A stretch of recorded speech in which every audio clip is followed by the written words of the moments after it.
لا تدري لعل الله يحدث بعد ذلك أمرا. صدق الله العظيم. وبالمناسبة الآية دي من سورة الطلاق، ورغم سياقها في الطلاق إلا إنها بتحمل دلالة عامة للمؤمن بإن يثق في الله، وإن الأمور مش ثابتة، لا بالعكس، كل حاجة تقدر تتغير وممكن تتغير في لحظة، وللأفضل كمان بفضل الله وبرحمته وبكرمه علينا. ومش بس القرآن اللي دعانا للتفاؤل، ده في الحديث كمان قال لنا رسولنا الكريم صلى الله عليه وسلم: تفاءلوا بالخير تجدوه.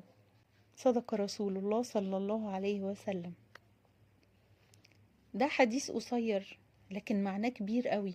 معناه ان القلب اللي بينتظر الخير ربنا بيفتح له ابواب الخير. يعني لو داخل رمضان وقلبك تقيل، ولا شايل هم، ولا عندك دعوة متأخرة، افتكر ان ربنا جاي عشان يجدد عندك الامل والتفاؤل من تاني. خلي نيتك في الشهر ده من جواك تقول انا متفائل بان ربنا رب الخير لا يأتي الا بالخير، فاللهم ارزقنا قلوبا متفائلة بك.